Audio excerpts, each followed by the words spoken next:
End of a workday, perfect time to go over the latest polls in the Israeli election. So Kan released a new poll yesterday. Kan is the Israeli public broadcaster. I like their polls because they lean a bit more toward right-wing parties than channels 12 and 13. At the same time, they're nowhere as extreme as the pro-Netanyahu polls from channel 14 and I-24, which give a not accurate representation of the Israeli electorate, in my view. Let's see where we're at.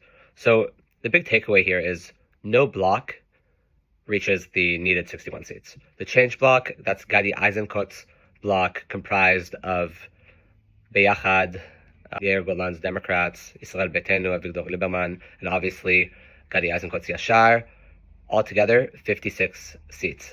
If we go to the current government, there are 53 seats. That's Likud, Religious Zionism, which is Betzalel Smotrich, Otzma Yehudit, which is Itamar Ben-Gvir, and the ultra-Orthodox parties, Shas and UTJ, United Torah Judaism.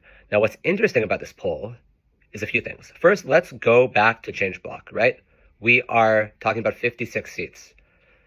This is not a government, right? You need 61. So adding Ram, which is the Arab party headed by Mansour Abbas, would make Gadi Eisenkot have a government.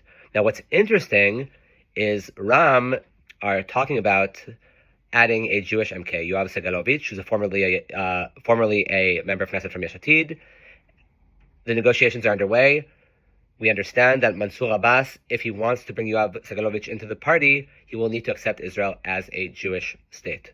And that, in many ways, would make them acceptable for some of the parties that are saying they won't sit with an Arab party, because their complaint is not necessarily that they're Arab, their complaint is that they don't accept Israel as a Jewish state.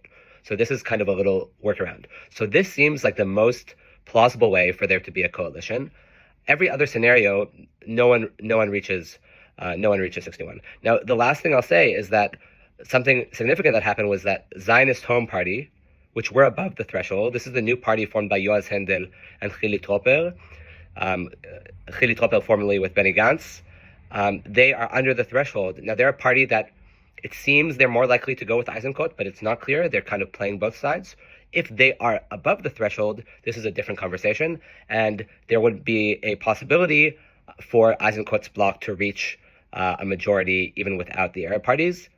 Still looks unlikely. Also important to mention that Gilad Erdan and Yuli Edelstein, two former Likud MKs, formed a party as well. They're significantly under the threshold. I don't expect them to pass the threshold unless they make some other mergers with significant politicians.